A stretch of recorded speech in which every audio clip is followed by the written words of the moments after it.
Fala meus amigos e amigas palmeirenses, estamos aqui novamente para trazer mais um vídeo no canal com as últimas informações do Verdão. Estou trazendo um vídeo da ESPN, onde Pascoal fala sobre a situação de Felipe Anderson no Palmeiras. Além disso, mais debates sobre a derrota no Clássico para o Corinthians. Se inscreva no canal, deixa seu comentário, deixa seu like aí também e vamos pro vídeo. Começar a falar do Palmeiras pelo Felipe Anderson.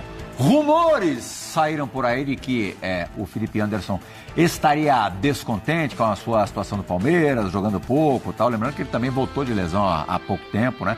E de que estaria pensando já em deixar o clube, chegou como uma contratação de bastante impacto. A assessoria do atleta já desmentiu isso. Olha aqui, vou até ler a nota oficial divulgada no meio da tarde. Se trata de um conteúdo sem credibilidade e compromisso com a verdade. Reforçamos que qualquer assunto envolvendo o jogador deve ser checado com ele ou seu staff. Ali está escrito chegado, mas deve ser checado, né? É checado mesmo. Checagem. É para tanto, Oswaldo Pascoal, você acha que já chegamos nesse ponto, nesse estágio, nesse nível do Felipe Anderson o nome do Felipe Anderson ser colocado fora da Sociedade Esportiva Palmeiras? A gente fica nesse momento assim que tem intervalo de um jogo para outro muito longo, a deficiência que o Palmeiras apresentou na partida contra o Corinthians. Tudo acaba remetendo eu sou de outra geração, né? Eu prefiro ligar para a pessoa para perguntar. Eu ainda sou eu ligo para a pessoa e pergunto, mando mensagem e pergunto. Eu não gosto de tomar a iniciativa de dar notícia sem eu saber.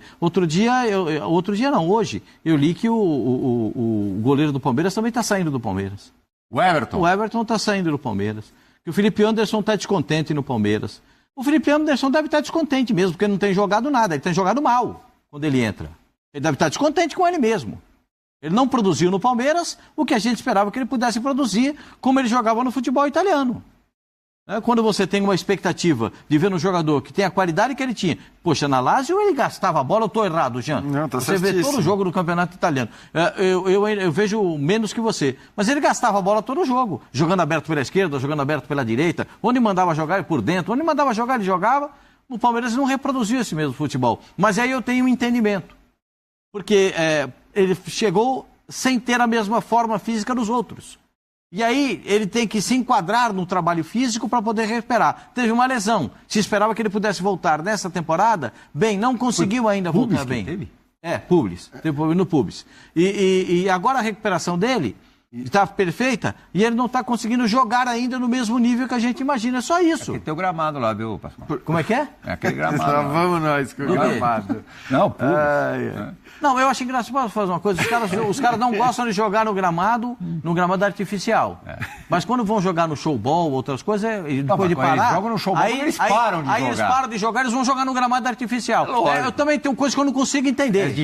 É ruim, mas é bom. Djalma fez 4 ontem. Então, é ruim, mas é bom. Fitinha do mês. É ruim, mas é bom. É ruim, mas é bom. Então eu tenho dificuldade de entendimento. Acho até que não é bom, mas é até engraçado que tava vendo, cara, o Messi Lá no Olímpico de Roma, o pubis dele, ó. O Messi e o Suárez estão jogando no gramado artificial o tempo todo, né? Toda hora, às vezes são 7 campos ali. Mas, enfim, o Messi, o último jogo dele que se lesionou foi no gramado artificial. Eu não vou entrar na questão do gramado, mas acho que assim, cara, é uma loucura que se cogite a saída do Felipe Anderson pelos contextos em que ele jogou no futebol brasileiro. Porque, primeiro, ele não chega no começo da temporada.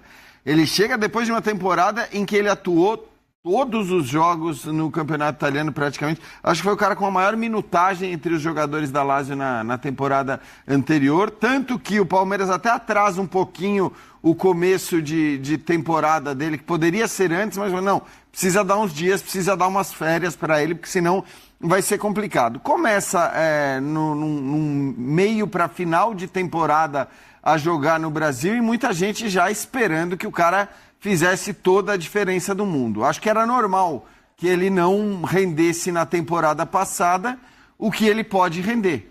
Acho que era normal. E acho até que ele teve bons momentos, lampejos ali. O problema aí é a expectativa. A expectativa de que o cara chegasse e se tornasse o bola de ouro do Campeonato Brasileiro. Não ia ser isso. Então, eu acho que ele vem, não jogou realmente nem perto do que se imaginava, mas chegou no meio para a final de temporada, com o time já montado e tudo mais. E nessa temporada, teve a questão da lesão. Porque a lesão não foi na temporada passada. A lesão foi na pré-temporada, antes de começar a jogar, inclusive.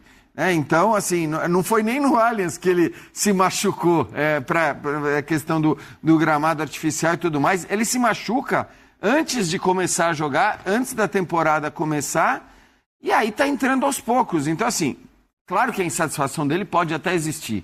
Eu, assim, nota oficial é nota oficial, a gente respeita, a gente publica e tudo mais. Eu confesso que eu nem sei onde saiu a notícia da tal da insatisfação, então não vou questionar a notícia que foi dada, porque eu não sei. E muitas vezes notas oficiais desmentem verdades, a gente já viu isso acontecer muito no jornalismo, você mesmo já foi, vamos dizer, vítima disso em alguns casos. Então não vou dizer, a nota está plena. Agora, ele pode estar insatisfeito? Pode estar irritado com a reação de parte da torcida em relação a ele, porque já existe aquele burburinho na hora que o cara pega na bola e tudo mais. Isso pode incomodar um cara que está acostumado, né, com uma outra cultura. Jogou na Itália, jogou na Inglaterra, onde os torcedores, em geral, para pegar no pé, precisa de muita coisa. No Brasil não é assim, então ele pode até estar incomodado. Mas do ponto de vista lógico, olhando para os contextos em que ele pôde jogar até agora, não faz sentido nenhum o Palmeiras abrir mão de um jogador dessa qualidade absurda, porque ele é muito bom. Pro Felipe entrar, alguém precisa sair, né? A gente vai pegar agora, eu queria que você analisasse um trecho da entrevista coletiva do Abel depois da derrota no primeiro jogo da final do Campeonato Paulista, onde ele dá uma cornetadinha em dois jogadores, dois titulares do Palmeiras, e depois eu quero saber com você se de repente o Felipe poderia ocupar a vaga de um deles. Fala, Abel! Não achei que o Veiga tivesse criativo e nós precisamos muito do Veiga nestes jogos. Precisamos que ele apareça nestes jogos. Mas, como tu disseste bem, o teu colega disse, as marcações são cerradas e eu acho que no duelo do meio campo eles foram melhores e foram melhores na eficácia. Mas ainda sobre o Estevão, como fazer para tentar tirar essa marcação tão grande, que é um jogador muito visado, e parece que o Palmeiras fica meio que o termômetro do time, né? Quando ele não consegue criar muito, né? Não, é normal o adversário querer bloquear os nossos melhores jogadores. Faz parte do jogo, ele tem que arranjar soluções e nós também, quer individuais, quer coletivas. Essa situação, por exemplo, ele não pode passar a bola ao Vitor Roque, que está ao lado, e preferiu ir 1 para 3 ou 1 para 4, são decisões. Portanto, quando ele sabe que está a ser marcado, não tem problema nenhum em nós dar a bola para outros serem os protagonistas. Zinho, essa criatividade que faltou, na opinião do Abel, pro Veiga e pro Estevão no primeiro jogo da final, pode vir de Felipe Anderson? Não está demonstrando isso, né? Acho que essa insatisfação aí, essa notícia que saiu, vai muito pelo Palmeiras e Corinthians. Felipe Anderson, você não sabe o que é um Palmeiras e Corinthians. É isso aí, ó. É aquele jogo que você faz um gol de pé direito e fica lembrado pro resto da sua vida. Mas é um jogo que você não vai bem, aí já começa rumores que você vai sair do clube. É difícil, é o clássico, é a rivalidade. E ele realmente não entrou bem no jogo. Tem uma jogada que ele arranca com a bola pelo lado esquerdo, chega a entrar dentro da área e não prossegue na jogada. Ele meio que breca e volta o jogo todo e acaba perdendo a bola. Aquilo gerou um burburinho da arquibancada, perdendo o jogo. Então, assim, vem aquela insatisfação de outros jogos que ele ainda não estava rendendo. Mas eu estou muito no que o Jean falou, especificamente do Felipe Anderson. Acho muito bom jogador, acho que tem muito a acrescentar. O cara está aí nessa fase de se condicionar novamente. Acho que vai ser útil. Não vejo uma saída dele agora, seria muito precoce. Ainda mais o Palmeiras, que se desfez de tantos jogadores aí. Saiu o Dudu, saiu o Rony, saiu o Zé Rafael, Gabriel Menino, saiu tanta gente. Eu acho que assim, o Abel conta com ele. Eu acho que ele tem potencial para melhorar, mas nesse momento, ser o titular na vaga de um desses dois que você falou, acredito não. Que acho que o Palmeiras sente muita falta é o Maurício. Aí sim. Porque o Maurício vinha jogando bem, vinha entrando bem, ou virou titular e fazendo gols. Esse poderia incomodar o Veiga. Inclusive, na temporada passada incomodou. O Veiga ficou no banco nos jogos. Né? Apesar que eu sou fã do Veiga. E o jogador, ele não joga bem todos os jogos. E quando o jogador, às vezes, não é tão criativo, às vezes não é só por causa dele. Quem jogou bem no Palmeiras contra o Corinthians? Qual foi o jogador assim que a gente pega assim, esse cara... Emiliano Martínez? Isso. Não foi bem. Richard Rios, não foi bem. Piquerez, não foi bem. Marcos Rocha, não foi bem. Não foi bem assim, não jogou o que a gente sabe que pode jogar. Então, o coletivo, que é o forte do Palmeiras, o Palmeiras não é um time individual, mesmo tendo Estevão. Mesmo tendo o cara que desequilibra. Mas o Palmeiras precisa do conjunto forte para que essa peça possa produzir. E o conjunto do Palmeiras não foi forte contra o Corinthians. Taticamente, o Corinthians foi melhor, foi mais competitivo, brigou mais, se fechou melhor, se posicionou melhor. Estava com a corda no pescoço da desclassificação, sabia que era o jogo da vida, jogou reativamente, jogou mais retraído, buscando contra-ataque. E o Palmeiras caiu nessa armadilha e não conseguiu produzir. Acontece no jogo, acontece. Né? Numa jogada ali do Yuri Alberto, né? Muito mérito do Yuri Alberto, que o Abel diz que é numa falha do Estevão, que aí eu não concordo com o Abel. Acho que o Estevão era o único jogador que estava buscando alguma solução no jogo. E nessa jogada tinha muita marcação, ele insistiu na jogada individual, perde a bola, mas tem muita coisa que acontece depois. Inclusive o Richard Rios, que poderia ter tirado a bola tranquilamente, quis tirar de letra. Ele com o Mike se enrolaram, a bola sobrou para o Memphis, que enfiou para o Yuri Alberto, que faz o gol, que a gente está vendo aí. Então não é só o Estevão. Acho que algumas situações o Abel pode guardar para falar mais no vestiário com os jogadores. Não precisava usar isso na coletiva. E ainda mais porque o time vai ficar muito tempo treinando, visando a grande decisão que está em aberto. O Corinthians tem uma vantagem, joga pelo empate, mas não está decidido. E tem o caso do goleiro do Palmeiras, também foi citado nessa semana, de que ele... Era defensável. Eu acho defensável essa bola. Para ele, para um goleiro do nível dele, é uma bola defensável. Mas aí você tem que acrescentar outros ingredientes e tal. Eu acho... Também a primeira bola que foi no gol do cara, né? Eu acho que é uma bola defensável, mas eu não... Mas não a primeira bola que vai no gol do cara é difícil. Mas se você computar também, ele já pegou uma dezena de outras bolas impossíveis para o Palmeiras. Mas nessa, a bola acabou entrando. Perdeu o primeiro jogo, é a pressão de ter perdido. E para quem perdeu? Não é só perder o jogo, é para quem perdeu. E como perdeu. Né?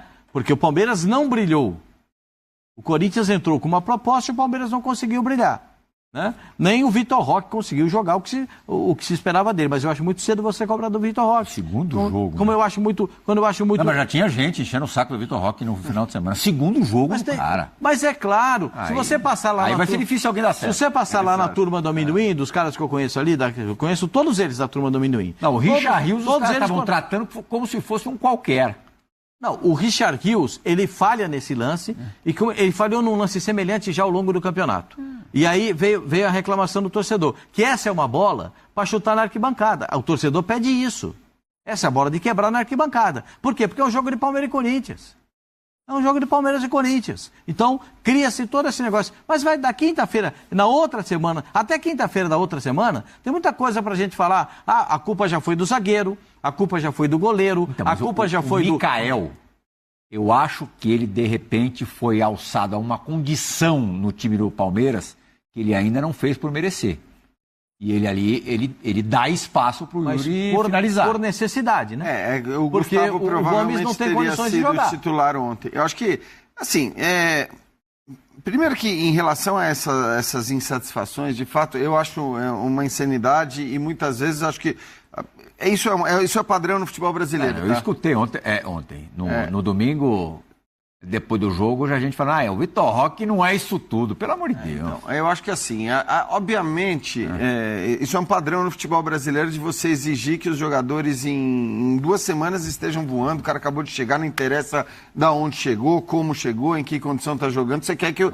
E no caso do Palmeiras especificamente, é engraçado, porque se você pegar o próprio Veiga, que agora já está sendo cornetado de novo. Vamos lembrar do Veiga, o tempo que ele leva para se tornar o Rafael Veiga com os números e as Quase marcas 3 anos. impressionantes que ele tem no Palmeiras. O Gustavo Scarpa, antes de ser eleito o melhor jogador do Brasil naquele ano. 2 anos. Zé Rafael. Então, assim, as coisas não funcionam desse jeito que muita gente gostaria que funcionasse. É claro que para o Palmeiras ficar mais fácil lidar com isso, porque tem um técnico com tudo que conquistou, com casca, que tem a capacidade de fazer as decisões dele. Aliás, você acha que quando o Abel expõe o jogador assim publicamente, ele faz de caso pensado? Eu acho que sim, porque não é a primeira vez que ele faz isso, quando ele faz uma crítica. O Abel, em geral, ele defende os caras, eu acho. E a gente... Bom, Plihal, a gente entrevistou, acho que o time do Palmeiras inteiro no Bola da Vez e vê a absoluta idolatria que esses caras tinham. Mesmo alguns que eram reservas, né? O Luan, zagueiro, você lembra disso? Ele falando que pensou e pensa hoje em se tornar treinador por conta do trabalho do Abel. Então, acho que assim, ele tem essa gestão de grupo muito forte. Pode ser, às vezes as coisas degringolam de uma hora para outra, muda tudo, pode até ser que isso venha a acontecer no Palmeiras, mas eu sinceramente não vejo como um problema hoje coisas muito pontuais, porque ao mesmo tempo que ele fala do Veiga especificamente que ele não conseguiu produzir do ponto de vista criativo, ele fala da marcação do Corinthians, ele elogiou o Veiga no jogo anterior, então eu sinceramente não consigo ver como algo nocivo por enquanto. Claro que pode se tornar, tem que ter cuidado com isso, tem que ter cuidado. Mas acho que, como ele sabe que tem um crédito, e não vejo a menor possibilidade da entrada do Felipe Anderson, só para pegar o tema aqui como titular. Seja porque, vamos lembrar, o Felipe Anderson entrou aos 83 minutos do jogo. Então, o Felipe Anderson entrou faltando 7 minutos para o fim da partida, mais os acréscimos, o que para mim denota, primeiro, que nem condição física ele teria para começar esse jogo. Nem para jogar meio tempo, né? Exatamente. No intervalo. Provavelmente nem para jogar meio tempo. E depois que, de fato, as atuações também não tem justificado você falar, vou tirar esse... O Estevão nem pensar... O problema do Palmeiras, Veiga, do meu modo de ver, acho. é claro que o Abel citou os 2 nomes, mas o problema do Palmeiras vem da temporada passada. O time queria 25, 24, 22, 23, 21, 25, 24, 23 oportunidades por jogo, mas não tem o poder de conclusão. Essa é uma reclamação que, inclusive, o Abel fazia para a diretoria. Precisava de um jogador para concluir as jogadas, né? Ele sempre pediu um definidor de jogadas. Né? O Abel não pediu um centroavante A, B ou C. Ele pedia para a diretoria do Palmeiras um definidor de jogadas. O Palmeiras contratou. Tem que ter um pouquinho de paciência. E Yuri Alberto que o diga. Para pegar um exemplo do cara que fez o gol da vitória. Né? Vamos lembrar do que havia em relação ao Yuri Alberto no momento em que ele chega ao Corinthians. Né? E vamos para mais informações do Verdão. Como já está definido o grupo do Palmeiras na Copa Libertadores, vou trazer algumas informações desses adversários. E vamos pegar o Bolívia lá na altitude, né? Não tem jeito. Infelizmente caiu no nosso grupo no sorteio, mas agora vai ter que ir, né? Mas é um velho conhecido do Palmeiras. Na temporada de 2023, o Palmeiras enfrentou a equipe lá e perdeu até pelo placar de 3-1. No histórico dos confrontos, foram 6 jogos, 4 vitórias do Palmeiras contra 2 do Bolívar. Essas 2 lá na altitude. Já o outro confronto será com o Sporting Cristal, né? O Sporting Cristal enfrentou o Palmeiras somente 3 vezes na Libertadores, uma em 1962 e as 2 últimas na Libertadores de 2013, na época que a gente tinha ganhado a Copa do Brasil em 2012, no ano seguinte a gente disputou a Libertadores. Nesses 3 confrontos foram 2 vitórias do Palmeiras e somente uma vitória do Sporting Cristal. E o último confronto do grupo é contra o Cerro Porteño, um velho conhecido do Palmeiras na história da Libertadores. Em confrontos de Libertadores são 14 disputas, onde o Palmeiras venceu 8, 4 empates e 2 derrotas para o Cerro. Além disso, o Palmeiras enfrentou a última vez o Cerro Porteño na campanha da Libertadores de 2023, onde venceu os 2 confrontos, tanto no Allianz Parque como lá no Paraguai. Além disso, ainda tem esse detalhe, né? Esse envolvimento do caso Luigi, como vai ser o clima, tanto aqui no Brasil como também quando o Palmeiras for visitar o Cerro Porteño lá no Uruguai, lá no Paraguai. E aqui nessa imagem está a tabela, a ordem dos jogos do Palmeiras na Copa Libertadores. Estreia contra o Sporting Cristal lá no Peru, depois o Cerro Porteño no Allianz Parque, jogo contra o Bolívar lá na altitude, Cerro Porteño lá no Paraguai e os 2 últimos jogos da fase de grupos no Allianz Parque. Enfim, deixa seu comentário, se inscreva no canal, deixa seu like também e até o próximo vídeo. Valeu!